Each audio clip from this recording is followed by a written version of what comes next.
How are you? Okay. So as the theme is value of focus. So before coming to the point, I will tell you a story. Are you ready? Speak loudly. Okay. Once upon a time, a teacher entered in the classroom and put a black dot in the center of the board and asked the students that what did you see? All the students were staring and was curious to know that why the teacher had put the black dot. All the students were answering about the black dot. That ma'am, it is in the middle. Why you put the black dot only with the black marker? You can put it with the red marker. But the teacher explained that dear students, this whiteboard and this dot is same as just our life. In our life, we have positive and as well as negative things. But we are focusing on the negative things and keep on tangling in between the negative things. Besides on keeping the negative things, we can think about the positive things that can happen in the life. So the conclusion of the story is, in our life, there are positive as well as negative things. Okay? So we have to focus in our life which are negative, which are positive to us, not negative things. Okay? So the value of focus. Focus means to concentrate at a point. Okay? To be a physical present what is happening at the time. For example, आप किसी time पे उस काम को कर रहे हैं. अगर आप खेल रहे हैं तो आपका फोकस पूरा का पूरा खेलने में होता है. लेकिन जब आप वहाँ पे पढ़ने को बैठते हैं तो many of the students were saying that ma'am it is getting hot. लेकिन उनको खेलते हुए वो गर्मी नहीं लगती है. इसका मतलब क्या है? ये सब फोकस है कि जब हम खेल रहे हैं तो हमें गर्मी में फोकस ही नहीं है. हमें पूरा का पूरा हमारा फोकस इसमें है जो हम गेम खेल रहे हैं. लेकिन जब हम पढ़ाई करने बैठते हैं तो हम क्या बोलते हैं? मैम गर्मी हो रही है, मैम ये हो रहा है. कोई बच्चा बोल रहा है तो हम उसमें चले जाते हैं कि वो क्या बोल रहा है, उसमें लाफ करना स्टार्ट करते हैं. So this is not the focus.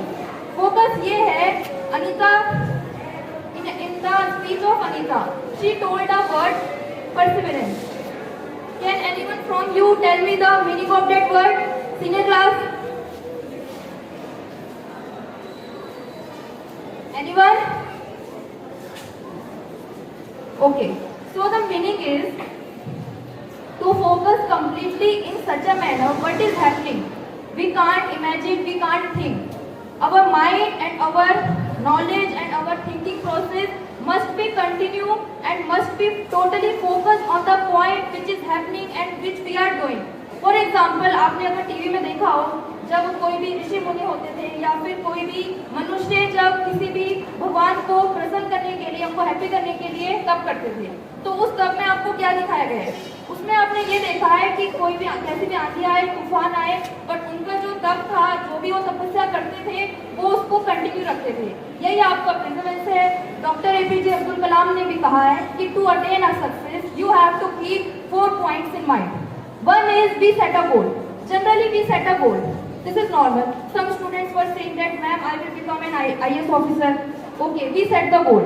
Second point is we have to continue gaining the knowledge. हमें knowledge को gain करना है.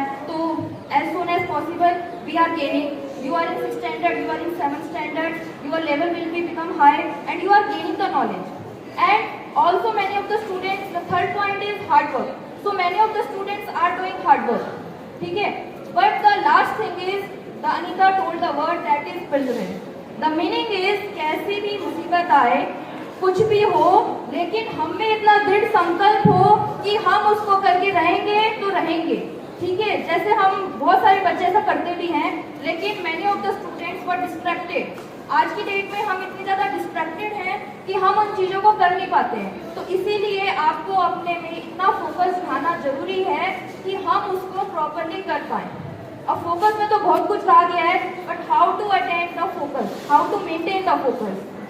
सो कुछ पॉइंट्स बहुत नॉर्मल है. That we have to do yoga, we have to do meditation, है ना, we have to do hard work, we have to do the work in which we are having interest. हमें ऐसा काम करें जो हमें इंटरेस्ट है. बट कुछ ऐसे पॉइंट्स हैं जो थोड़े से आपको ध्यान में रखने बहुत जरूरी है. तो कॉमन है, ये हर कोई आपको बोल दे, आप सुनते भी हैं.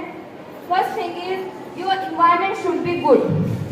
आपका कैसा पेयर ग्रुप है, आपका कैसा इन्वायरमेंट है, ये बहुत मैटर करता है. ठीक है? क्योंकि बच्चा जो सुनता है वो होता है। अगर आप बैड थिंग्स को सुनेंगे तो आप बैड थिंग्स को इम्प्लीमेंटेड करेंगे, क्योंकि ये जो हमारी एज है, अभी हम प्यूबर्टी की एज में नहीं आए हैं, तो हमें नहीं पता which things are good and which things are bad. तो आपको क्या करना है, हमें इन्वायरमेंट हमारा गुड होना चाहिए, अब जो हमारा पीयर ग्रुप है वो गुड होना चाहिए।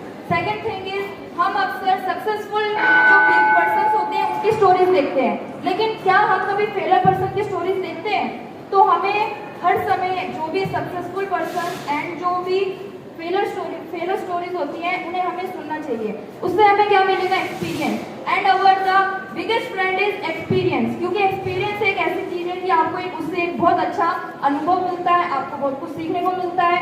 उनके जो भी अचीवमेंट्स होते हैं, जो भी उनकी मिस्टेक्स होती हैं, मिस्टेक से हम जान सकते हैं mistakes are the part of learning. So that's why we have to see the successful as well as the failure story. Okay.